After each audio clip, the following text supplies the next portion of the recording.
Happy birthday to you, happy birthday to you. जन्मदिन की शुभकामनाओं से भरा ये गाना सोती हुई ज्योति के कानों में अमृत सा घोल रहा था। उसने अलसाई सी आंखें खोली तो देखा सामने बेटा बेटी हाथों में गिफ्ट लिए खड़े थे। पतिदेव के हाथों में लाल गुलाब का सुंदर गुलदस्ता था और सास ससुर के चेहरे पर वात्सल्य भरी मुस्कान थी। सबका उत्साह देख ज्योति झट से उठ खड़ी हुई। उसके उठते ही दोनों बच्चे उससे चिपक गए। हैप्पी बर्थडे मम्मी कहकर गिफ्ट थमाया तो उसने दोनों को बड़े प्यार से चूम लिया। फिर आगे बढ़ सास ससुर के पैर छुए। जन्मदिन की बहुत बहुत शुभकामनाएं बेटी, यूं ही फलती फूलती रहो। बस बस माँ, फलने तक ठीक है, फूलने का आशीर्वाद मत दो। वैसे भी आजकल इसका फूलना कुछ ज़्यादा ही हो रहा है। पति ने चुटकी ली तो सासू माँ ने उसे डांटते हुए पीछे धकेला और ज्योति को प्यार से बाहों में भर लिया। चल हट परे, नजर ना लगा मेरी प्यारी बहू को। फिर पति ने विश करते हुए उसे गुलदस्ता दिया। खाली गुलदस्ते से काम नहीं चलेगा जनाब, ज्योति इठलाते हुए बोली। हम चलाएंगे भी नहीं मैडम, हमारी तरफ से पूरी तैयारी है। आज का पूरा दिन आपके नाम है। हमने काम से छुट्टी ले रखी है। अब सब फटाफट तैयार हो जाए। हम सभी एक रिजॉर्ट जा रहे हैं, पूरा दिन वहाँ रहेंगे और बर्थडे एंजॉय करेंगे। सुनकर सभी चहक उठे और वहाँ कमरे में हाथ धोनी से गूंज उठा। पर तुम्हें इतना पसीना क्यों आ रहा है ज्योति? पति ने पूछा तो वाकई उसने महसूस किया कि उसका शरीर पसीने से तरबतर हो रहा था और फिर वह तुरंत अपने सपनों की दुनिया से बाहर आ गई। उसने महसूस किया उसकी सांसें धोखसी सी चल रही थी। उफ, वह फिर सपना देखने लगी। जो देखा रही थी वह सपना था, उसके अपने भरे पूरे परिवार का सपना, उसको मिल रहे प्यार और लाड़ दुलार का सपना। हाँ, सपने भी सच होते, उसके भी तो सपने सच हुए। बच्चे, पति, सास ससुर तैयार होने चले गए तो ज्योति फिर से पसर गई बिस्तर पर। आंखें बंद की तो सामने घूम गई वह कहानी जो एक अनाथ लड़की की थी। माँ तो बरसों पहले ही दुनिया से विदा हो चुकी थी। 10 बरस पहले पिता के गुजरते ही ज्योति दुनिया में बिल्कुल अकेली हो गई। ना कोई आगे ना कोई पीछे। उसकी चचेरी बहन उमा को उस पर दया आई और उसे अपने घर ले आई। इसको दया कहे या स्वार्थ का पता नहीं। उसकी तभी डिलीवरी हुई थी, अकेले बच्चा संभालना नहीं रहा था। सोच रही थी कि सहारे के लिए एक फुल टाइम मेड रख ले और ये सहारा उसे 11 वर्षीय मासूम ज्योति में नजर आया।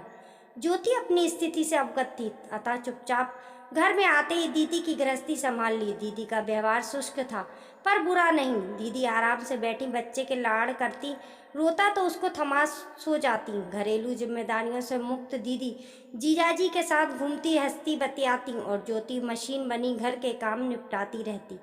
यूं ही दिन गुजरते रहे और 11 साल की ज्योति कब 21 की हो गई पता ही नहीं चला। इतने साल तो ठीक ठाक निकले, लेकिन कुछ दिनों से वह महसूस कर रही थी कि जीजाजी उसका कुछ ज़्यादा ही ध्यान रखना चाह रहे हैं। एक दिन उन्होंने ज्योति से अकेले में कहा, हम दोनों जब घूमने जाते हैं तो मैं तुम्हें भी ले जाना चाहता हूँ, मगर तुम्हारी दीदी नहीं चाहती। ये मुझे अच्छा नहीं लगता, आखिर तुम अपनी ही हो, पराई नहीं। मैं तुम्हें अलग से घुमाने ले जाऊंगा, बस अपनी दीदी को मत बताना। जीजाजी की लोलुप्त दृष्टि ज्योति को भीतर तक कांप रही गई। उसने झिझकते हुए ये बात दीदी को बता दी और बस। जीजाजी का तो कुछ नहीं बिगड़ा, मगर दीदी का व्यवहार उसकी ओर बिल्कुल बदल गया। जीजाजी की उपस्थिति में वे उस पर ऐसी नज़र रखती जैसे वही जीजाजी को कहीं भगा ले जाएगी। दीदी के रूखे व्यवहार से साफ जाहिर हो रहा था कि वह उसे के गले की हड्डी बन चुकी हैं, तो ना उगलते बन रही थी ना निगलते। ज्योति भी इतना समझ गई थी कि अब इस घर में रहना उसके लिए खतरे से खाली नहीं। एक दिन दीदी की एक सहेली घर पर आने वाली थी। दीदी ने उसे एक रात पहले ही बता दिया था कि नाश्ता खाने में क्या बनना है। सुबह वह जल्दी तैयार होकर काम में जुट गई। दीदी की सहेली आ गई थी। दोनों में जमकर हंसी ठहाके चल रहे थे। पुरानी स्मृतियां ताज़ा हो रही थी। सहेली ने ज्योति की पाक कला की जमकर तारीफ की। वह समझ गई कि घर पूरी तरह ज्योति ने संभाल रखा और उसकी सहेली रानी बनी बैठी है। पता नहीं क्यों उसके जाने के बाद दीदी की जुबान में वही मिठास घुल गई। वे उसे पास बिठाकर कहने लगी, सुन ज्योति, तेरे तो भाग्य ही खुल गए। मेरी सहेली तेरे लिए अपने बड़े भाई के रिश्ते की बात करके गई है। उसका कपड़ों का शोरूम है, अच्छा खासा कमाता है। उन्हें कोई दान दहेज नहीं चाहिए, बस तेरी जैसी सीधी सादी लड़की चाहिए। जो उनका घर संभाल ले। वह विदुर है। उसकी पत्नी का देहांत हुए 4 साल हो गए हैं। उसका एक 8 साल का बेटा भी है जो हॉस्टल में रहता है। माँ बाप मर चुके हैं। तू वहाँ रानी बनकर राज करेगी। जीवन में पहली बार ज्योति ने अपने लिए रिश्ते की बात सुनी, मगर उसमें कोई उमंग नहीं जागी। वह जानती थी शादी के नाम पर बस उसके घर बदल जाएगा, जिम्मेदारियां बढ़ जाएंगी, मगर उसकी औकात वही रहेगी। फिर भी वह इनकार ना कर सकी। करती भी कैसे? जीजा का वास में ना मैं चेहरा सामने आ ही जाता। मन करता था कहीं कुएं में या ट्रेन के आगे कूद मरे। तो फिर दूसरे घर में हक से चाकरी करना क्या बुरा है? ज्योति किसी गाय की तरह इस खूंटे से छूट दूसरे खूंटे पर बंध गई। अपने से 12 साल बड़े विदुर दूल्हे के साथ की कोई उत्कंठा नहीं थी। सुहाग कक्ष में बेजान लाश सी बैठी थी। तभी उसकी नज़र बाजू के स्टूल पर रखे फोटो फ्रेम पर पड़ी। वे एक छोटे लड़के की फोटो थी। उसे देख ज्योति चौंक पड़ी। यह तो वही चेहरा है जो उसने सपने में आता है, उसके बेटे के रूप में। पता नहीं क्यों उसकी आंखें भर आईं। वह फोटो को एकटक निहार रही थी। तभी उसके पति मनोज कक्ष में आए, धीर गंभीर सौम्य छवि लिए, जिनकी नज़रों में ज्योति को वासना नहीं बल्कि अपने लिए सम्मान नजर आया। उसके हाथ में फोटो फ्रेम देखकर बोले, ये मेरा बेटा दक्ष है, हॉस्टल में रहता है, मगर ये तो हॉस्टल के लिए बहुत छोटा है। आपने इसे अपने साथ क्यों नहीं रखा? मैं पूरे दिन घर से बाहर ही रहता हूँ, इसकी देखभाल नहीं कर सकता था इसलिए। पर अब तो मैं हूँ ना, आप इसे घर ले आइए कल ही। ज्योति ने जिस अधिकार से ये बात कही, मनोज अभिभूत हो उठे।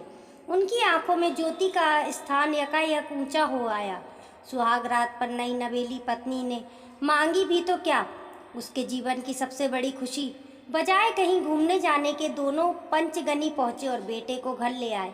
ज्योति एक संपूर्ण पत्नी ना सही मगर माँ पहले ही दिन बन गई।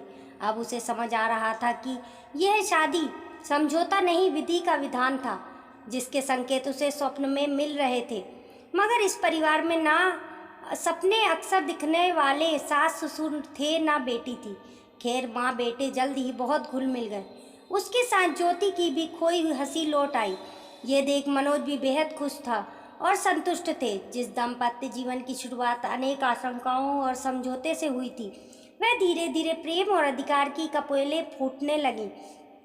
अब वह परिवार ज्योति की मजबूरी नहीं बल्कि हंसती खेलती गृहस्थी बन चुकी थी, जिसके लिए वह अपनी बहन को मन ही मन बहुत दुआएं देती थी। एक दिन मनोज शोरूम से बहुत उदास लौटे। ज्योति ने पूछा, क्या बात है? बड़े परेशान से लग रहे हैं। परेशान नहीं, बस दुखी हूँ। मैंने तुम्हें नासिक में रहने वाले अपने चाचा जी के बारे में बताया था ना? हाँ हाँ, जिनसे आप बहुत ज़्यादा जुड़े हुए हैं। हाँ वही। उनका बेटा उन्हें और चाची को वृद्ध आश्रम भेज रहा है। कहता है वह उन दोनों की जिम्मेदारी नहीं उठा सकता। ओह, ये तो बहुत ही बुरी बात है, ज्योति अफसोस जाहिर करते हुए बोली। हाँ वो तो है, पर हम कर भी क्या सकते हैं? मनोज ने लाचारी दिखाई। ज्योति थोड़ा रुक कर बोली, क्या क्यों नहीं कर सकते? यदि आप उन्हें सच में पिता तुल्य मानते हैं तो उन दोनों को यहाँ पर ले आइए ना। हमारे घर में जगह की कमी है और ना दिल में। यहाँ पर वे आराम से रहेंगे। ज्योति का प्रस्ताव सुनकर मनोज उत्साह से भर उठे। चाहता तो मैं भी यही था ज्योति, मगर तुम्हें कहते हुए डर रहा था। उनके आने से तुम्हें क्या कोई परेशानी नहीं होगी? समस्या का है कि मेरा सौभाग्य कि इस उम्र में खोए हुए माता पिता वापस मिलेंगे। भाव विभोर मनोज ने ज्योति को गले लगा लिया। कितना बड़ा दिल है तुम्हारा ज्योति।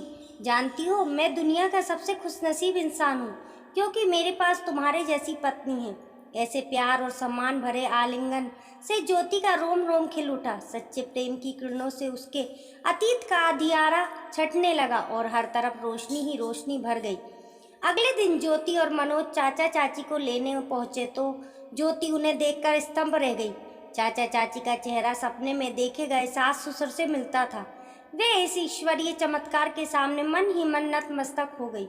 हे ईश्वर, जो परिवार आप मुझे दिखा रहे थे वे एक एक करके पूरा हो रहा है। प्रेम आदर करने वाला पति, प्यारा बेटा, वात्सल्य में सास ससुर। चाचा चाची के आने से घर में बड़ी रौनक हो गई। चाची जबरदस्ती ज्योति को रसोई से बाहर कर उसका मनपसंद खाना बनाती, उसके सिर में तेल मालिश करती, उससे ना जाने कहाँ कहाँ की बातें बतियाती। माँ का ऐसा दुलार उसे पहली बार मिला था। चाचा चाची ने घर काफ़ी हद तक संभाल लिया था तो ज्योति व्यापार में पति का हाथ बटाने लगी। उसका हाथ लगते ही वहाँ भी दिन दूनी रात चौगुनी तरक्की होने लगी। मनोज भी घर व्यापार के सभी निर्णय उससे पूछकर लेने लगे। एक अनाथ असहाय लड़की ज्योति आज सौभाग्यशाली लक्ष्मी बन संपन्न पा रही थी। उसे जीवन में वह सब कुछ मिल गया था जिसके कभी उसने सपनों में भी नहीं देखे थे, मगर उसकी आंखें उसकी बेटी का इंतजार कर रही थी। शोरूम का वॉचमैन कुछ दिनों से ड्यूटी पर नहीं आ रहा था तो उसकी खोज खबर ली गई। पता चला मियाँ बीवी कुलदेवी के दर्शन को जा रहे थे। रास्ते में बस दुर्घटना हो गई। दोनों की मौके पर ही मृत्यु हो गई और 4 साल की बेटी अस्पताल में है, जिसकी जिम्मेदारी कोई रिश्तेदार नहीं लेना चाहता। ज्योति ने जैसे ही ये सुना तो दिल में खटका सा हुआ। वे अस्पताल की ओर भागी। मनोज पूछते रह गए, इतनी तेजी में कहाँ जा रही हो? अपनी बेटी को लाने, ज्योति बिना रुके बोली। बेटी? कौन सी बेटी? किसकी बेटी? मनोज को कुछ समझ नहीं आया। हमारी बेटी, जिसका मैं कब से इंतजार कर रही थी। बाकी वापस आकर बताती हूँ। मनोज को उलझा छोड़ वह हॉस्पिटल चली गई, क्योंकि उसका हृदय जानता था कि वह कोई और नहीं, उसकी सपने में दिखी बेटी ही है। बेटी के घर आते ही ज्योति का परिवार पूरा हो गया था। जैसे तिनका तिनका जोड़कर चिड़िया घोंसला बनाती है, ऐसे ही उसने अपना परिवार बसा लिया था। अनाथपन की समस्या, स्मृतियां धूमिल हो चुकी थी और वर्तमान प्रेम और अपनेपन से भरपूर था। आज उसका जन्मदिन था। सूर्य देवता उसकी खिड़की पर उजली किरणों से दस्तक देकर उसे जैसे बधाई दे रहे थे। नींद में ही कानों में एक ले अमृत समान घुल रही थी। Happy birthday to you, happy birthday to you. वे आंखें बंद कर उस मधुर संगीत का आनंद ले रही थी, क्योंकि वे जानती थी आज ये सपना नहीं बल्कि उसकी हकीकत है, जिसके लिए वे मन ही मन ईश्वर को धन्यवाद दे रही थी।